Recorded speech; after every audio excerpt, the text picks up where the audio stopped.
Good morning मित्रांनो, मी तुमचा निलेश वाडकर पुन्हा एकदा तुमचं फार्मा कोचिंग या यूट्यूब चॅनलमध्ये स्वागत करतो. जसं मी तुम्हाला मागच्या व्हिडिओमध्ये सांगितलं होतं की डीफार्मच्या एक्झिट एक्झामबद्दल मी आज बोलणार आहे. जसं मी सांगितलं होतं या एक्झामबद्दल तुम्हाला माहिती आहे ना, मला माहिती आहे जास्त काही. त्यामुळं सर्वांच्या मनामध्ये काहीतरी प्रश्न आले असतील. प्रश्न असे की का, कशी आणि कधी, हे तीन महत्त्वाचे प्रश्न तुमच्या मनामध्ये आले असतील. तर या तिन्ही प्रश्नांची उत्तरं मी आजच्या या व्हिडिओमध्ये तुम्हाला देणार आहे. तर ज्या वेळेस सुरुवातीला फार्मसी एक्झाम ज्यावेळेस व्यवस्थित चालू होती, असं जसं नव्हतं, त्यावेळेस असं दाखवलं जात होतं की सर्व काही व्यवस्थित आहे, पण हे काही व्यवस्थित नव्हतं. त्याची सुरुवात कधीपासून झाली असं एक माझं मत जर मांडायचं म्हटलं तर माझं मत असं आहे की याची सुरुवात केव्हापासून झाली, तर ज्या दिवसापासून गव्हर्नमेंटने प्रत्येक मेडिकल स्टोअरवर फार्मासिस्टला कंपल्शन केलं. फार्मासिस्टला कंपल्शन केलं. या अगोदर असं नव्हतं की फार्मासिस्ट कंपल्सरी आपण स्टोअरला ठेवू शकतो. त्यामुळं काही विशिष्ट लोकांचा या आपल्या किंवा या फार्मसी प्रोफेशनवर पगडा होता. आणि ज्या दिवसापासून हा नियम गव्हर्नमेंटने काढला त्या दिवसापासून या सर्वांच्या रात्रीची झोप उडाली की जर गव्हर्नमेंटने स्टोअरला, मेडिकल स्टोअरला जर फार्मासिस्ट कंपल्सरी केले तर खूप मोठे मोठे काउंटर मेडिकल स्टोअरचे बंद पडायचे मार्ग होते.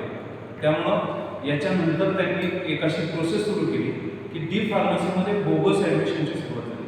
आणि यामध्ये अशा काही व्यक्ती इन्व्हॉल्व होत्या आणि ज्या संस्था, नामांकित संस्था किंवा नव्याने सुरू झालेली फार्मसी कॉलेजेस सहभागी झाले, ज्यांच्यामध्ये ॲडमिशनचा तुटवडा पडत होता. त्याच्यामुळे या बोगस ॲडमिशनची सुरुवात झाली. आणि या बोगस ॲडमिशनला आळा घालण्यासाठी गव्हर्नमेंटने या वर्षापासून एक्झिट एक्झाम सुरू केलेली आहे. तर का, ह्या प्रश्नाचं जे उत्तर आहे ते हेच कारण आहे की जी बोगस ॲडमिशन प्रोसेस होऊन जे बोगस फार्मसिस्ट तयार होत होते यांना आळा घालण्यासाठी म्हणून गव्हर्नमेंटने हा प्रयत्न केलेला आहे. तर या प्रयत्नाला आपण सर्व प्रामाणिक फार्मसिस्ट लोकांनी मनापासून साथ द्यायची, तर आणि तरच आपल्या या प्रोफेशनचा काहीतरी फायदा होईल असं मला स्वतःला मनापासून वाटतं. ठीक आहे. दुसरा महत्त्वाचा प्रश्न की कशी, तर कशीमध्ये जो पॅटर्न किंवा जो सिलेबस गव्हर्नमेंटने ठरवून दिला आहे किंवा PCIने ठरवून दिला आहे, ज्याच्यामध्ये 3 पेपर असणार आहेत एक्झामचे. त्या 3 पेपरमध्ये आपले डीफार्म फर्स्ट इयर आणि सेकंड इयर यामध्ये पूर्ण 8 सब्जेक्ट, आपल्याला तसे 11 सब्जेक्ट आहेत दोन्ही वर्षी मिळून, पण त्यामध्ये फक्त 8 सब्जेक्ट त्यांनी सिलेक्ट केले, ज्यांचा सिलेबस त्यांनी सर्क्युलर थ्रू टाकलेला आहे. ठीक आहे. त्या सिलेबसमध्ये किंवा त्या 3 पेपरमध्ये काय काय क्वेश्चन्स असणार आहेत, तर त्याच्यामध्ये फार्मास्युटिक्स, फार्माकेमिस्ट्री, फार्माकोग्नोसी, फार्मॅकोलॉजी, DSBM और सोशल फार्मसी आणि असे 8 सब्जेक्ट त्यांनी लँग्वेज करून दिले. आणि ह्या 8 सब्जेक्टचा सिलेबस त्यांनी 3 पेपरमध्ये डिवाइड केलेला आहे.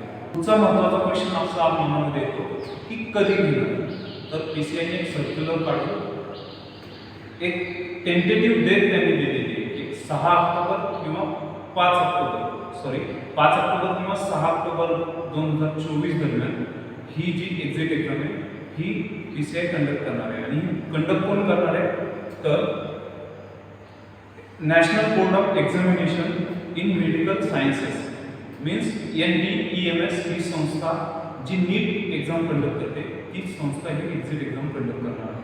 त्यामुळं असा थोडासा समज आहे की नीट एक्झामनुसार एक्झिट एक्झामचा फोकस सुद्धा थोडासा मेडिकल सायन्सला धरून राहणार आहे. त्याच्यामुळे जे 8 सब्जेक्ट दिले त्याच्यामध्ये pharmaceutics, pharmacology, ethics and law, legal जो प्रॉब्लेम्स येतात तो, प्लस बायोकेमिस्ट्री ह्या सब्जेक्टला महत्त्व दिलं जाणार आहे. ठीक आहे. त्याच्यामध्ये सर्वात महत्त्वाचा टॉपिक येणार आहे फार्मॅकोलॉजी. फार्मॅकोलॉजी मीन्स इवन तुम्ही जर मेडिकल स्टोअरची जरी प्रॅक्टिस करत असाल तरी यामध्ये फार्मॅकोलॉजी महत्त्वाचा सब्जेक्ट राहतो. कारण काय, यामध्ये तुम्हाला ड्रग्स आणि ड्रग्सच्या फार्मॅकोलॉजिकल ॲक्शन, मेकॅनिझम ऑफ ॲक्शन, त्याचे ॲडव्हर्स रिएक्शन, कॉन्ट्राइंडिकेशन्स बद्दल सगळी माहिती मिळते. ओके. PCIच्या सर्क्युलरनुसार यंदा ही एक्झाम ऑक्टोबरमध्ये होणार आहे. हे ऐकूनच नक्की तुम्हाला टेन्शन यायला लागले असेल, पण टेन्शन घ्यायची किंवा पेपरची काळजी करायचं कारण नाही आहे. कारण मित्रांनो, या प्रवासात शेवटपर्यंत मी तुम्हाला साथ देणार आहे की या चॅनल थ्रू, फार्मा कोचिंग या चॅनल थ्रू मी तुम्हाला जी काही सर्व मदत लागेल ती करणार आहे, ज्याच्यामध्ये तुम्हाला स्टडी मटेरियल प्लस सिलेबस, त्याच्यानंतर MCQ पॅटर्न स्टडी, म्हणजे जे काही MCQ तुम्हाला अवेलेबल असतील आपल्याकडे किंवा नव्याने आम्ही तयार केलेले MCQ तुमच्याकडून सॉल्व्ह करून घेण्याची जबाबदारी आमच्यावर असणार आहे. अशा पद्धतीने आपण स्टडी या चॅनल थ्रू करणार आहे. ठीक आहे. तर यासाठी एक्स्ट्रा उठाठेव करण्याची गरज तुम्हाला नाही की कुठे गुगल सर्च केलं, कुठल्या दुसऱ्या यूट्यूब चॅनलवर गेलं. कारण का, मार्केटमध्ये बरेचसेच असे पावसाळ्यात जशा छत्र्या उगवतात तसे बरेचसे चॅनल तुम्हाला पाहायला मिळतील की एक्झिट एक्झामबद्दल माहिती देतील किंवा कशी होणार आहे, पॅटर्न कसा आहे, तुम्हाला पास होतं कसं होत आहे याच्याबद्दल माहिती देतात. पण याबद्दल माहिती देताना तुम्ही एक काळजी घ्यायची की genuine study with study material जिथून तुम्हाला अवेलेबल होईल तिथून तुम्ही तो स्टडी करायचा आहे त्याबद्दल. आणि स्टडी काय करायचा आहे, तर जे सब्जेक्ट तुम्हाला 2 वर्ष शिकवले त्याचा स्टडी करायचा आहे. मग ज्या विद्यार्थ्यांनी हा स्टडी मनापासून केला असेल 2 वर्षाला, त्यांना टेन्शन घ्यायचं काही कारण नाही. पण ज्यांच्यासाठी ही एक्झाम फक्त रजिस्ट्रेशन सर्टिफिकेट मिळवायचा पर्याय होता, त्यांच्यासाठी मात्र ही डोक्याची घटना आहे की अशा विद्यार्थ्यांना मात्र एक्स्ट्रा मेहनत करून 2 वर्ष शिकले, अजून हा सिलेबस सुद्धा त्यांना स्टडी करावा लागणार आहे MCQ बेस. त्याचा फायदा असा होणार आहे की जे इथून एक्झिट एक्झामच्या स्टडी केल्यानंतर जे फार्मसिस्ट बाहेर पडतील त्यांच्याकडं किमान 50% तरी नॉलेज असणार आहे फार्मसिस्टबद्दल आणि ते बेनिफिशियल राहणार आहे आपल्या कम्युनिटीसाठी. धन्यवाद. याबद्दल बाकीची जी फर्दर माहिती आहे ती फार्मा कोचिंग या टेलिग्राम चॅनल थ्रू आपण तुम्हाला सगळे अवेलेबल करून देणार आहे. त्यामुळे डिस्क्रिप्शनमध्ये दिलेली लिंक, टेलिग्राम चॅनलची लिंक सबस्क्राईब करायला विसरू नका.